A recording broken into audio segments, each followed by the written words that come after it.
आगे बढ़ा जाए। अब देखेंगे कि जैसे कि हम लोग यह चीज जानेंगे कि जैसे हम लोगों ने लोकसभा पढ़ लिया, राज्यसभा पढ़ लिया, है ना। लोकसभा और राज्यसभा हमारा समाप्त हो गया। इसमें और भी हम लोग जानेंगे कि जैसे अगर कहा जाए कि संसद के अधिकारी, तो संसद का मतलब होता है दो सदन बैठती हैं, लोकसभा और राज्यसभा।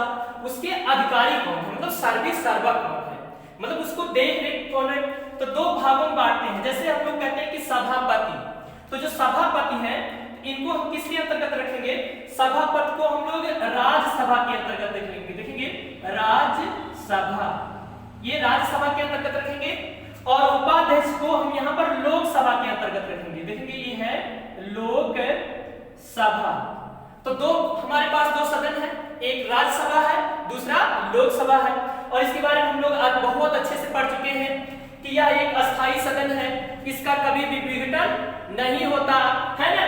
और दूसरी बात ये चीज है कि राज्यसभा के जो सदस्य हैं उनका जो कार्यकाल है वो 6 वर्ष है और राज्यसभा का 2 वर्ष है। हम लोग ये भी जानते हैं कि 1/3 बहुमत दूसरे साल जो है उनको रिटायरमेंट किया जाता है और उन्हें क्या कर लिए भर लिए जाते हैं। तो देखिए अगर इसकी बात किया जाए तो सभापति एक अगर हम लोग शब्द कहें तो वो शब्द है, अगर कहा जाए कि भारत के उपराष्ट्रपति जो होते हैं वो राज्यसभा के सभापति के रूप में मनोनीत किए जाते हैं, है ना। अर्थात हम लोग ये जानेंगे कि अगर सभापति कौन है तो ध्यान रखेंगे भारत के उपराष्ट्रपति। जबकि जानते हैं ना राज्यसभा के रूप में इनका चुनाव नहीं होता है, ये क्या कर लिए जाते हैं, ये मनोनीत किए जाते हैं, है ना। तो हमारे इसमें भारत के उपराष्ट्रपति कौन है, जगदीप, देखेंगे जगदीप धनखड़, है ना। तो वर्तमान में कौन है, जगदीप धनखड़, ठीक है। ये हमारे भारत के सभापति हैं, जिन्हें हम बोलते हैं कि भारत के उप राष्ट्रपति, ठीक है। अब देखेंगे उपसभापति की बात किया जाए तो देखेंगे हम लोगों ने उस समय पढ़ा था कि जो उपसभापति होते हैं वो भी राज्यसभा के सदस्य के रूप में निर्वाचित होते हैं। जैसे अगर बात किया जाए ये उपसभापति कौन होते हैं तो देखेंगे ये है है ना, राज्यसभा के वरिष्ठ, है ना, वरिष्ठ सदस्य। ये कौन होते हैं, ये राज्यसभा के वरिष्ठ सदस्य होते हैं, है ना। और इनका क्या किया जाता है, इनका भी चुनाव किया जाता है। 2 लोग इधर हो गए और 4 लोग और होते हैं जो पीठासीन अधिकारी के रूप में बैठते हैं। फिर हम लोग देखेंगे यहाँ पर आते हैं लोकसभा में। पहली बात तो देखेंगे एक चीज हम लोग ध्यान रखेंगे कि अनुच्छेद 89 यही कहता है कि राज्यसभा में सभापति और उपसभापति के गठन की बात करता है। और देखेंगे अनुच्छेद अगर हम लोग 93 आएंगे तो 93 में अध्यक्ष और उपाध्यक्ष की बात करता है ना। अब देखेंगे लोकसभा की बात करेंगे, लोकसभा में उपाध्यक्ष की बात करेंगे तो बहुत मुख्य पावर होती है इनके पास, अत्यधिक मात्रा में शक्तियां प्रदान की जाती है। तो देखेंगे अध्यक्ष कौन है इस समय, तो देखेंगे ओम बिरला जी हमारे इस समय लोकसभा के अध्यक्ष के रूप में जाने जाते हैं, है ना। और वो समझ लीजिए कि एक लोकसभा के बड़े वरिष्ठ सदस्य होते हैं, उनको लोकसभा के बारे में काफी जानकारी प्राप्त होती है और उनका निर्वाचन जो होता है वो लोकसभा के अंतर्गत ही कर लिया जाता है। मतलब उनको एक प्रकार से सर्वसम्मति के साथ निर्वाचित होते हैं। सर्वसम्मति का मतलब ये चीज होता है कि जैसे अच्छा ये चीज और भी ध्यान रखेंगे कि जो लोग अध्यक्ष होते हैं वो सत्ता दल के ही कोई सदस्य होंगे और जो सत्ता दल के सदस्य होंगे मतलब किसी को क्या कर लिया जाता है कि उनको सर्वसम्मति के साथ निर्वाचित कर दिया जाता है कि अर्थात आप लोकसभा के अध्यक्ष के रूप में कार्य को करिए, ठीक है। और उपाध्यक्ष जो होते हैं ये विपक्ष दल के होते हैं, मतलब किसी विपक्ष दल को बनाया जाता है ना, कि वो आते हैं। अच्छा एक चीज और भी होता है ना कि जैसे विपक्ष दल की अगर बात किया जाए तो लोकसभा के कुल सदस्यों का 10% होना चाहिए। कितना होना चाहिए, 10% होना चाहिए।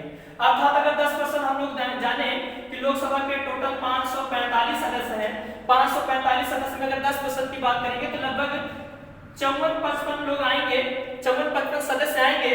लेकिन अगर कहा जाए कि इसमें कौन सी विपक्ष बैठ रही है? कांग्रेस। तो कांग्रेस के पास इसमें 52 ही सदस्य हैं, अर्थात वो लोकसभा में विपक्ष में बैठने लायक भी नहीं है ना। इस प्रकार से ऐसी प्रक्रियाएं घटती हैं। अच्छा, हम लोग ध्यान रखेंगे कि जैसे ये देखेंगे, ये सभापति है ना, तो सभापति को चुनते कौन है? तो ध्यान रखेंगे कि ये सभापति को कौन चुनते हैं, मतलब भारत के उपराष्ट्रपति का चुनाव कैसे होता है? तो एकल संक्रमणीय मत पद्धति के आधार पे होता है। अच्छा, ये भी हम लोग जानेंगे कि यह लोकसभा और राज्यसभा, ध्यान रखेंगे कि मतलब जो सभापति है अर्थात भारत के उपराष्ट्रपति का जो चुनाव होता है, लोकसभा राज्यसभा के सभी मनोनीत सदस्य और निर्वाचित जो सदस्य होते हैं वो सब मिलकर जो होते हैं भारत के उपराष्ट्रपति का चुनाव में भाग लेते हैं। और जो ये सभापति होते हैं ना, ये सिर्फ राज्यसभा के सदस्य इनको चुनकर भेजते हैं, ठीक है ना। अच्छा, एक चीज और भी ध्यान रखेंगे कि जिन जिन लोगों ने चुना है वही लोग इन्हें हटाने का भी कार्य को करेंगे।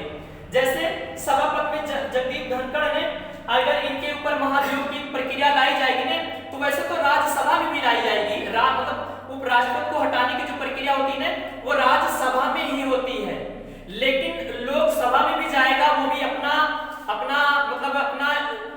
विश्वास करेंगे, अपना भी रिवीजन देंगे कि क्या है, क्या गलत है, क्या सही है।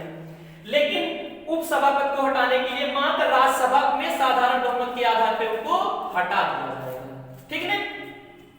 और देखेंगे अध्यक्ष जो होते हैं, इनका जो चुनाव होता है ना, वो सर्वसम्मति से होता है, मतलब पक्ष और विपक्ष दोनों मिलकर, और ये ध्यान रखेंगे कि सत्ता पक्ष के होंगे और उनका चुनाव हो जाता है। और उपाध्यक्ष जो होंगे, अगर उपाध्यक्ष की बात करेंगे तो ये भी देखेंगे, ये हैं लोकसभा के वरिष्ठ निर्वाचित सदस्य, मतलब ये लोकसभा के मतलब वरिष्ठ निर्वाचित सदस्य होते हैं, कौन? उपाध्यक्ष, ठीक है ना। तो ऐसी प्रक्रिया जानी जाती है। आगे लिखा जाए,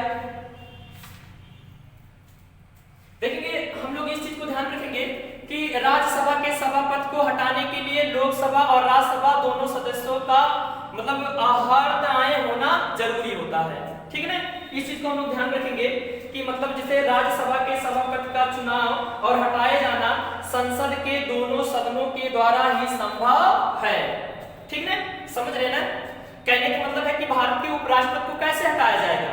तो ध्यान रखेंगे कि लोकसभा और राज्यसभा दोनों सदनों के सर्वसम्मति के आधार पर इन्हें हटाया जा सकता है, और उपाध्यक्ष को सिर्फ राज्यसभा के सदस्यों द्वारा उन्हें हटाया जा सकता है, ठीक है। और अध्यक्ष के ऊपर तो बहरहाल लोकसभा में ही प्रक्रिया लाई जाती है, और लोकसभा में इनके ऊपर जो है अविश्वास प्रस्ताव लाया जाता है। अगर अविश्वास प्रस्ताव साधारण बहुमत से पास हो गया तो इन्हें अपना पद